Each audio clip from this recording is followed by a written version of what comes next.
everybody, it's me, Kenya, and welcome back to my YouTube channel. So today I want to talk about Section 8 and how it actually works. So I'm going to assume that if you're watching this video, you are a renter looking into applying for Section 8, or you are a landlord and you are probably looking to, know more about Section 8 if you want to accept it for your, properties. Now, when you're watching my videos, please watch them with an open mind. My videos are filtered for all hateful words. My videos are filtered for anything that's anti-black, anything that is anti-woman. So if you decide to type in an ugly comment, it will never see the light of day. I make videos to inform people about, the rental market, since I primarily work, with rentals. So if you're not here to learn about, rentals or put your positive input in, the comments, then this video and my channel is just not for you. If you want to spew hate and, malice and ugly words and, just bad things, don't do it here. This is just not the platform for that. And I will block you. I will block you. I will have a block party and just block you all. Okay, so now that we got that clear, let's get into what Section 8 is. So what is Section 8? So Section 8 is formally known as the Housing Act of 1937. It's often referred to as Section 8. That's the popular term for it, Section 8.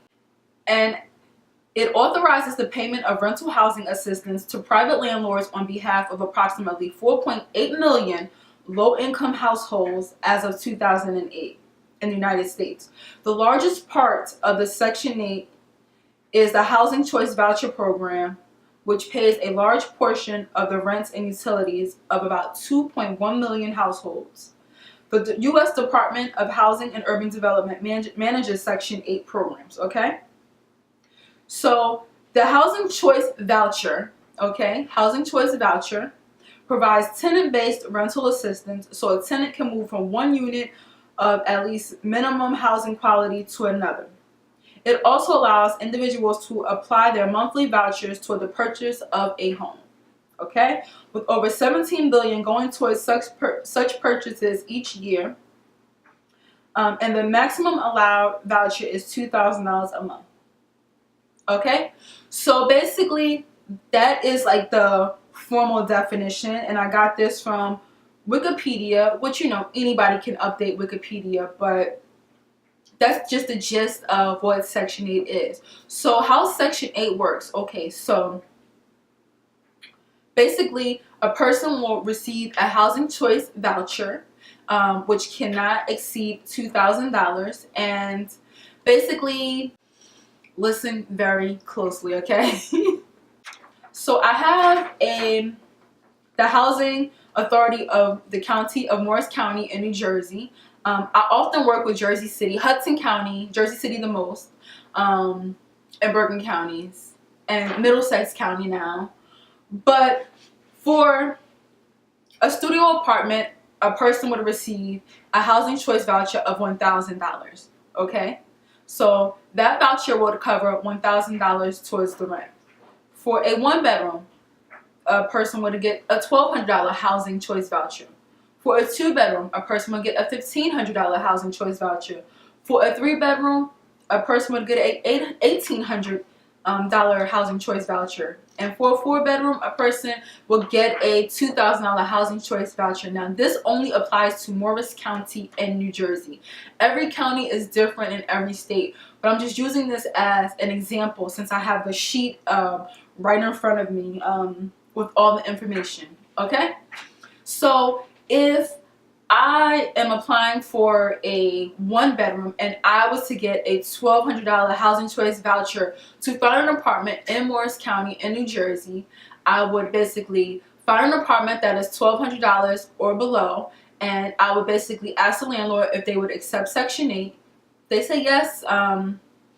I would hand them my voucher. They fill it out. I bring it back to my caseworker, and the County of Morris will pay, up to $1,200 for that apartment for me. Now, say for instance, I work, right? Because a lot of people that have Section 8 actually work. There's this misnomer that people that have Section 8 don't work, but that is not true. You just don't make enough money. People that receive Section 8, their income is basically below the area mean income. So your salary is below the area mean salary. So if the area mean salary in that area or your neighborhood is $100,000, you make below that. Maybe you make 30% of the area mean income, or 40%, or 50%, or 60%. I'm going to get more into this in another video, but I can't go too deep into it in this video because I feel like I'm going to lose some of you guys. So back to what I was saying. So if like I said, I'm working, I get a $1,200 housing choice voucher, and say for instance I only make about $2,000 per month. As I stated in another video, which I will attach to the end of this video, the rule of thumb is that your rent should be no more than 30% of your income. So if I'm making $2,000 a month, 30% of $2,000 is, let's say, $600, about $600 and some change, okay? But you're really not going to find an apartment for like $600. You get what I'm saying? So basically, if I make $2,000 a month, my caseworker would tell me I would have to pay about $600 towards my rent. So Section 8 technically isn't paying the whole $1,200 balance. I will be responsible for 30% of my income, and then Section 8 will cover the rest. That's how it works. Okay? So if I was only making $1,000 a month and Section 8 gave me a $1,200 housing choice voucher, and 30% of $1,000 would be about $333 or something like that. I would be responsible for $333 of that rent. That would go towards my rent, and then Section 8 would cover the rest. You got it? So if I made $1,500 a month, 30% of $1,500 would be $450. Okay? And I will be responsible for that. And then if my voucher is for $1,200, okay, Section 8 would be responsible for $750. So Section 8 would send that payment directly to the landlord. It wouldn't come to you and then you give it to the landlord. It goes directly to the landlord, and then you as a tenant are responsible for putting your half in. You got it. I hope I explained it well enough for you guys. I really tried to break that down.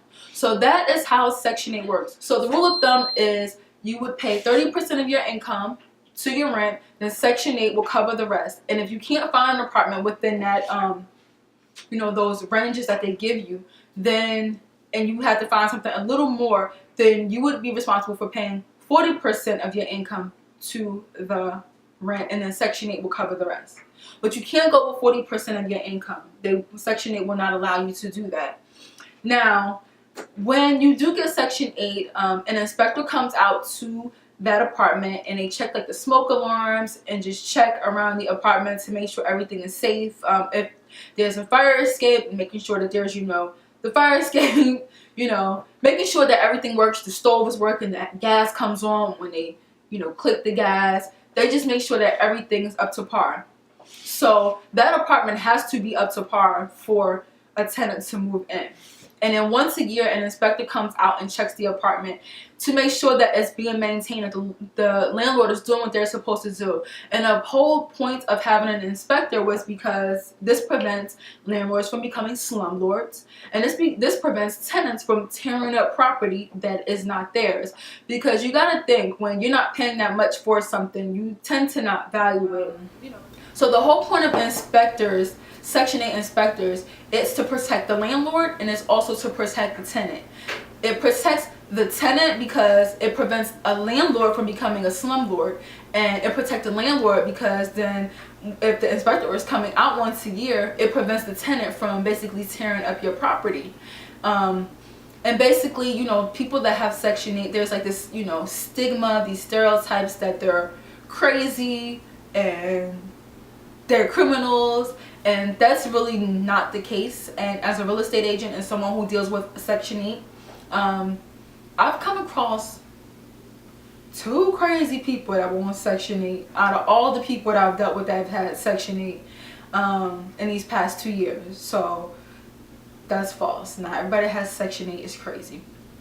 Now, there are landlords that I know personally that I refuse to work with that have slummy properties that they designate for people with Section 8, and then they're nice ones they rent it to market rate rent people. So, you know, the Section 8 inspector, like I said, they're there to make sure that that landlord is keeping up their property so that you're not sitting in your apartment January, in the middle of January, and there's no heat and you're freezing. You call the city, the inspector comes out and handles it because that's illegal. So that inspector is there to help and protect the tenant.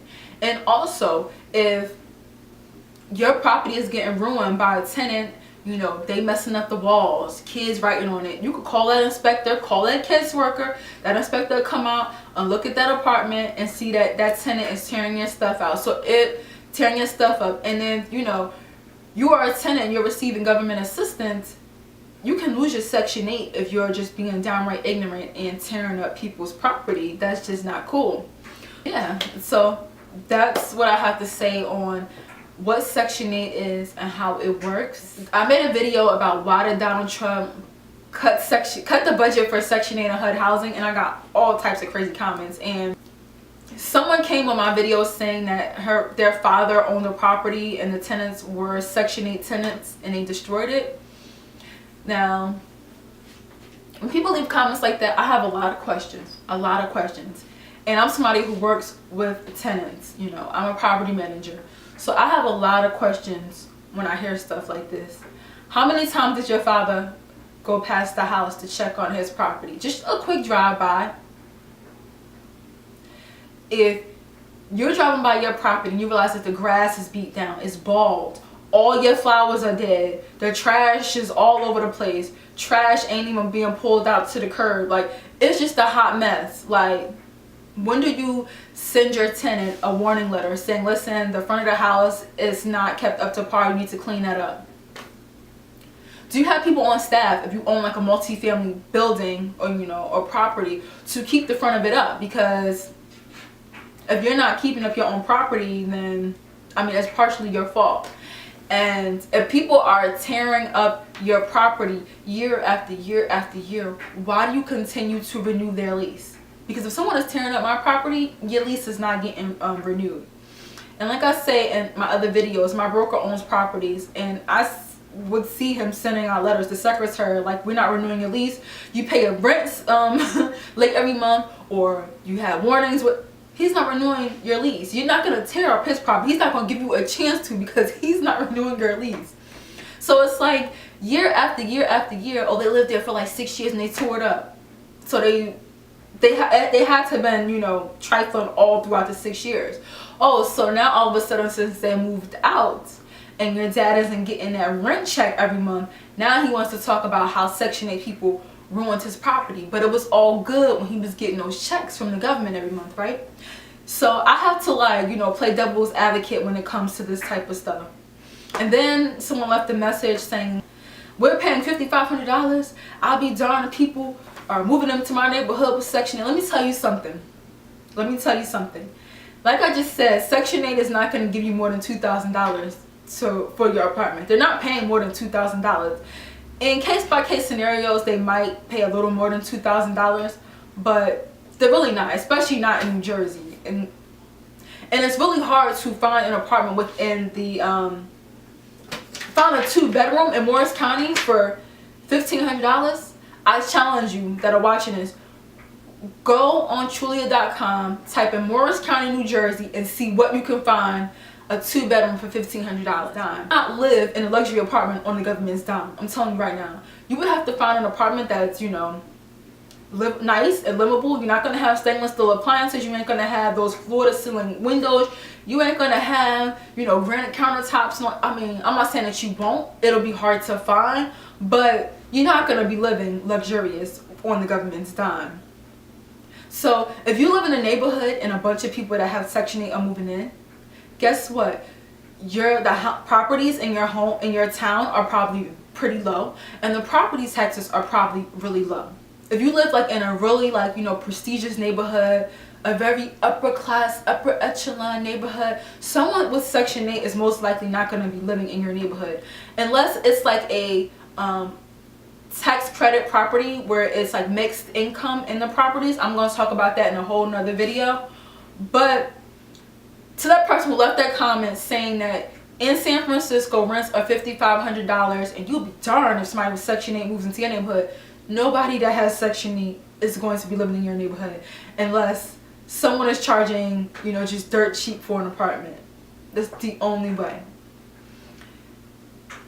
Don't get it twisted. The government, people getting housing vouchers, but the cost of living is so high, you're not going to live luxurious on a government housing choice voucher.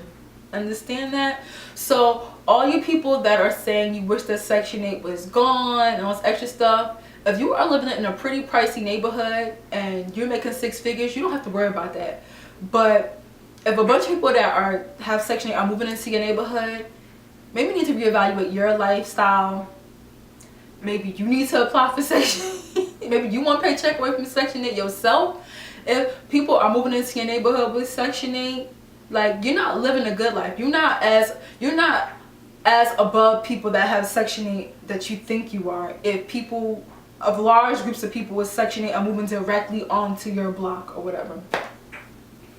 But like I said, keep an open mind. Not everybody that has Section 8 is crazy. And most of the people that have Section 8, they are, like, their caseworker will call me and say, listen, someone just got Section 8, can you help them? So these are people that have been paying rent, but they have just gotten their own Section 8 voucher, so they're pretty new to it. The people that I've been helping personally. So yeah, that's all I gotta say about Section 8. If you got your 2 cents to add, put it in the comment section, but just make sure you nice. Be nice, because I'm a nice person, you know what I'm saying? I'm nice. Don't come at me sideways, because I don't want to have to block you. And every time I talk about Section 8, that's like a touchy subject. People come out the woodworks with the craziness. And then someone left a comment, they said, if I got married, I wouldn't care about Section 8. But I work in the housing market. I do rentals. Like, it's inevitable. I'm going to always deal with Section 8. That's just what it is right now. So with that being said, my battery is like blinking, so that's my cue to go. So I will see you guys in the next video.